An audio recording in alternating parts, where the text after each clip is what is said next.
안녕하십니까. 오늘부터 닥터왕의 성의학 연구소의 문을 열게 되는 닥터왕입니다.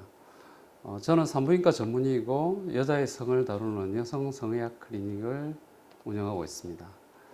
여성 성의학 클리닉 하시니까 다소 생소하게 생각하실 수도 있겠는데요. 여성 성의학 클리닉은 주로 여자의 성과 관련되는 그런 질환들을 다루는 곳입니다.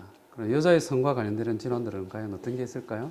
제일 대표적인 게 이제 과거에 불감증이라고 불리던 여성 성기능 장애죠. 그래서 이제 여성 성기능 장애에는 성욕구가 없는 성욕구 장애, 그다음에 흥분이 되지 않는 성흥분 장애, 오르가즘을 못 느끼는 오르가즘 장애, 그리고 성관계를 할 때마다 너무 통증이 심한 성교 통증 장애, 이런 크게 네 가지의 카테고리로 나눌 수가 있고, 최근에는 이제 여기에 추가돼서 지속성 성기 흥분 장애라고 불리우는 PGAD라는 질환이 또 있습니다. 그리고 그 외에도 성과 관련되는 여러 가지 수많은 질환들을 다루고 있고, 또 이제 우리 폐경된 여성, 중년 여성들의 삶에 있어서 가장 중요한 치료 중에 하나가 여성 호르몬 치료죠. 그래서 저희 병원에서는 여성 호르몬 치료로 많이 시행하고 있습니다.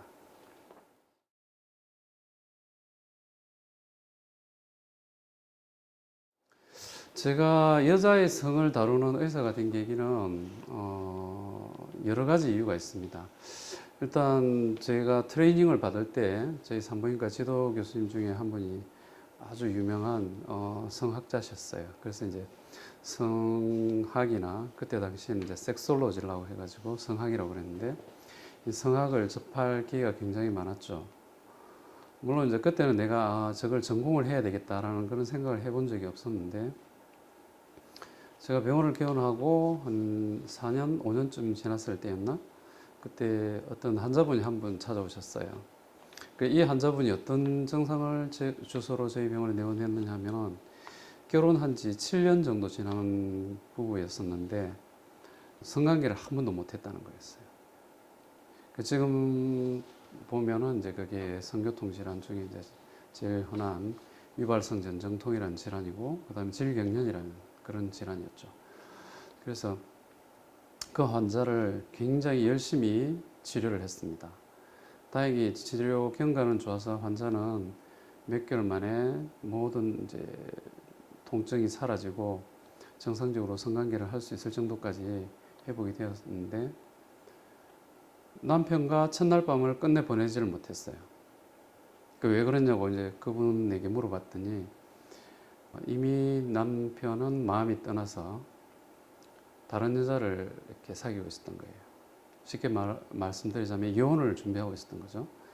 그래 이제 그 얘기를 듣는 순간 제가 마음이 너무 안타깝더라고요. 그래서 그 남편분한테 제가 직접 전화를 해가지고, 당신의 부인은 당신을 싫어해서 이렇게 성관계를 피한 것이 아니고 통증이 있어서 관계를 못한 것이다 라고 이렇게 얘기를 해줬죠. 근데 그때 전화기를 통해 들려온 그 남편의 목소리는 아주 차가웠고, 선생님 저한테 다시는 이런 전화 하지 마세요 라고 얘기를 하더군요.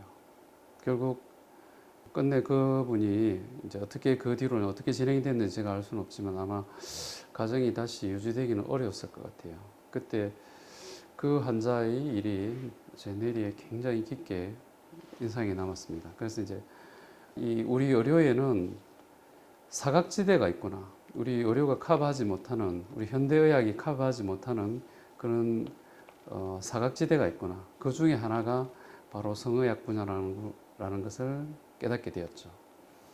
더군다나 이제 여성 성의학 파트는 남성 성의학과는 달리 아주 생소합니다. 우리나라에도 아직 이 분야를 전공하는 사람도 별로 없고, 그래서 여성 성의학 분야를 제가 이렇게 공부를 하고 이렇게 진료를 보고 외국에 연수도 다녀오고 이렇게 하면서 환자를 보고 있습니다. 처음에 성의학을 전공을 하면서 환자와 대화하는 게 의사인 저도 상당히 힘들었어요. 보통 뭐 산부인과 의사들라면은 분만도 하고 이렇게 여러 가지 부인과 질환을 다루다 보니까 여성의 몸에 대해서 익숙할 텐데, 성이라는 주제를 가지고 이제 환자들과 처음 대화하니까 굉장히 불편했어요. 지금도 그때 지금은 그렇지 않지만은 그때 당시만 하더라도 처음 진료실에서 환자와 이 성에 대한 대화를 나누다 보면 저도 모르게 얼굴이 빨개지고 화끈거리고 후끈 달아오르고 그런 경우가 한두 번이 아니었죠. 그렇지만 지금은 이제 치료자로서 어떤 성을 객관적으로 바라볼 수 있고 객관화시킬 수 있기 때문에 성이라는 게 전혀 부끄럽지도 않고 우리 여자 환자분들과도 이 성이라는 주제에 대해서 아주 다양하게 전문가로서도 조언도 하고 치료를 합니다. 그래서 지금은 저는 이 일에 대해서 굉장한 보람을 느끼고 누군가에게는 꼭 필요한 그런 치료자가 된다는 것에 대해서 굉장히 내 역할이 여기에 주어진 것에 대해서 감사하게 생각하고 있습니다. 우리 인간의 섹스가 다른 동물들과 다른 점에 대해서 오늘 주제로 첫 번째 주제로 말씀드릴 내용인데, 인간은 물론 우리 인간도 동물이지만 다른 동물들과는 굉장히 많이 다른 성적인 특성을 진화를 시켰어요. 그 중에 첫 번째가 인간은 발전기라는 게 따로 없이 언제든지 섹스를 할 수 있다는 거예요. 동물을 키워보신 여러분들 잘 아시겠지만은 예를 들어서 개를 예를 들자면 개 같은 경우에는 봄하고 가을 1년에 딱 두 번 발정을 하면서 그 시기에만 암컷이 수컷에게 교미를 허락을 하죠.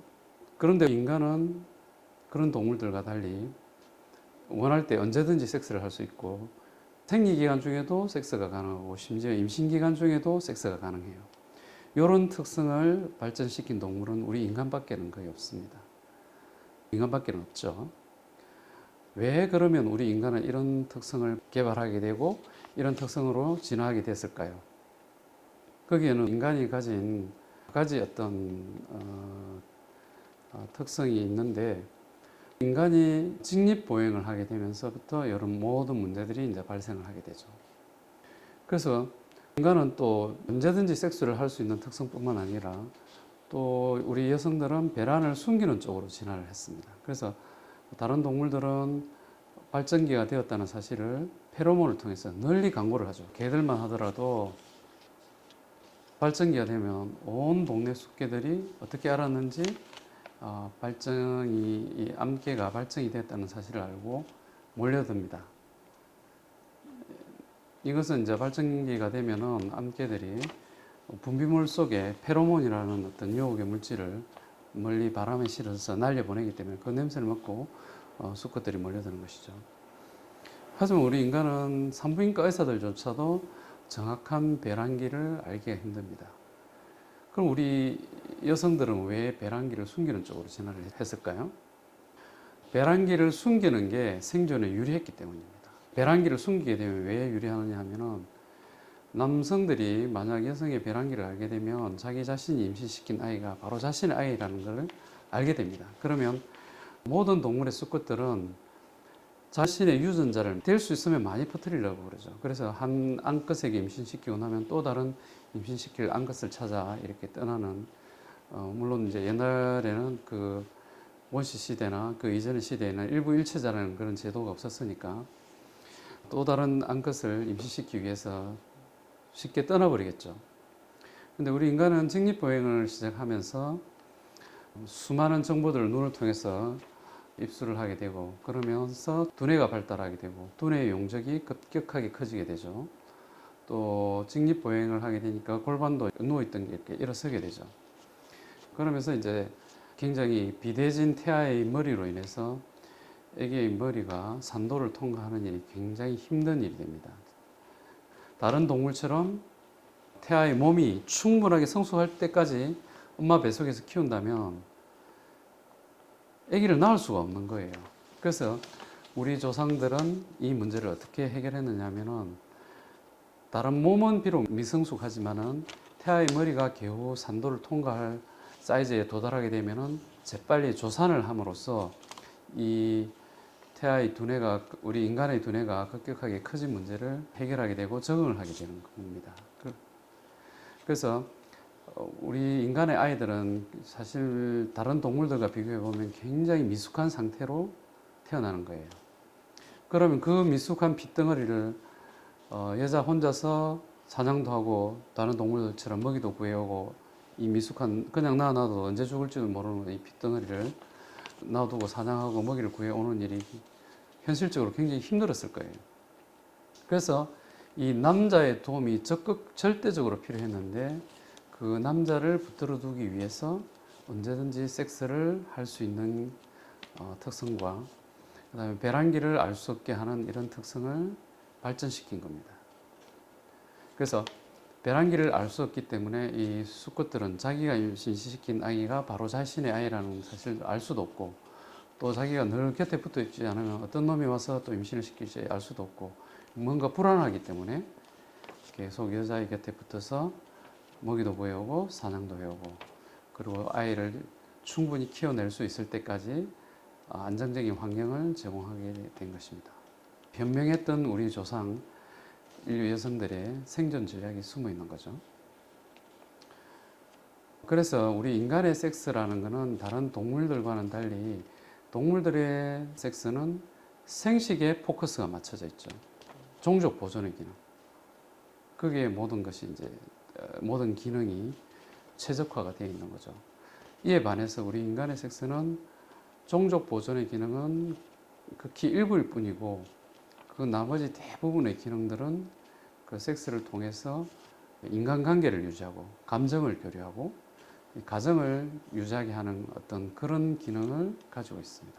그렇기 때문에 우리 인간의 섹스는 다른 동물들의 교미에 비해서 행복해야 하고 더 짜릿해야 되고 이게 만족스러운 그런 관계가 돼야 합니다. 물론 동물들도 최근 연구에서는 오르가즘을 느낄 수 있다는 게 많은 성학자들의 연구 결과에 나타나 있습니다.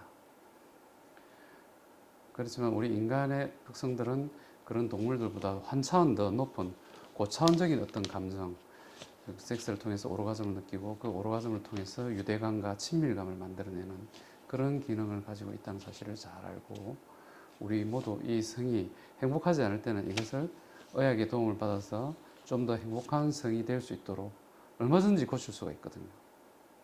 그래서 앞으로 차차 제가 말씀을 드리겠지만 여성의 성이 행복해지지 않은 데는 다 이유가 있습니다. 모든 여성들은 오르가즘을 다 느낄 수 있고 섹스를 통해서 만족감을 얻을 수 있도록 태어납니다. 그렇지만 그것을 방해하는 요소가 어딘가에 있다는 거죠. 그래서 그 방해하는 요소를 지금까지는 잘 알지 못했는데 현대 이제 성의학이 발달되면서 여성의 성도 여성의 성을 방해하는 어떤 그런 요소들을 치료할 수 있는 길도 더 있고 또 새로운 약물들이 개발되면서 더 많은 어떤 여성 성기능 장애들이 극복이 되어 가고 있습니다. 오늘 얘기 재미있으셨나요? 혹시 제가 한 얘기 중에 궁금하신 거나 부가 설명이 필요한 부분이 있으면 아래에 댓글로 남겨주시고 제 메일로 보내주셔도 됩니다. 유익했다면 좋아요와 구독도 꼭 눌러주세요. 이상 닥터왕의 성의학연구소 닥터왕이었습니다. 감사합니다.